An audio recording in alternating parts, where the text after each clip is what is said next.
In this exercise tutorial, I'm going to be taking you through how you can safely and effectively use the seated leg curl machine in your gym. This is also known as the seated hamstring curl machine, and I'm using a Technogym machine for this exercise tutorial. Now, firstly, I've set this up completely wrong for me, so this mimics a beginner going onto this machine and wondering how on earth it works and why it doesn't quite fit them right. So if I come into this machine, for example, firstly, you'll notice, well, there's no range of motion for me to do the exercise. I'm also in the wrong seat position as well. I feel really far away with where I am at the moment. As well, if you look at the bottom pad should be on my Achilles tendons, so just above the back of the ankle. And of course, this is in the wrong position. So I've got three moving parts on this machine. The seat goes forwards and back. I can increase and decrease my range of motion using this lever here. And this will adjust the position of the bottom pad to be either higher or lower up the back of my leg. So once you've set up an appropriate weight for you, just take a second to think about the position of where you're in. So I straight away know here that that bottom pad is not in the right position for me. I also am not in contact with this top pad here as well.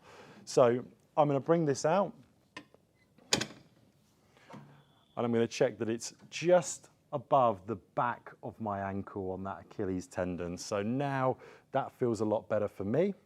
Now also, I can bring this lever down and up. So if I bring it up, I'm now in the start position for the exercise. You'll now notice, looking at that bottom pad, it's wrong again, right? So now this is kind of on the very bottom of my heel.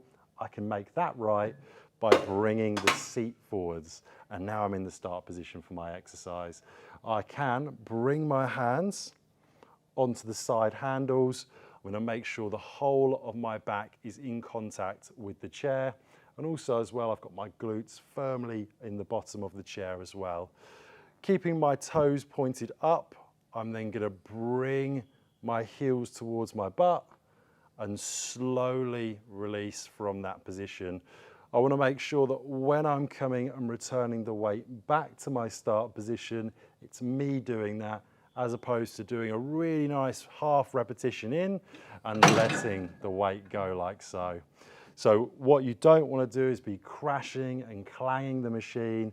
Make sure it's all nice and slow. You should feel a big squeeze of your hamstrings. You might even feel your calf muscles as well when you do this, especially if you're pointing the heels and toes up. Once you've done your repetitions, you're going to come all the way up, and to get out of the machine, I'm going to press onto this lever, bring myself down, and I can come off like so. So that is how you use a seated leg curl machine. Try and get those three moving parts all correct for you. Make sure that bottom pad is just above the back of your heel. You want to make sure the top pad is firmly in contact with your shin, and also that you've got the proportions right between the seat position being far enough so you can execute the exercise. That you would repeat for your desired amount of sets and repetitions, and that is how to use the seated leg curl machine in your gym.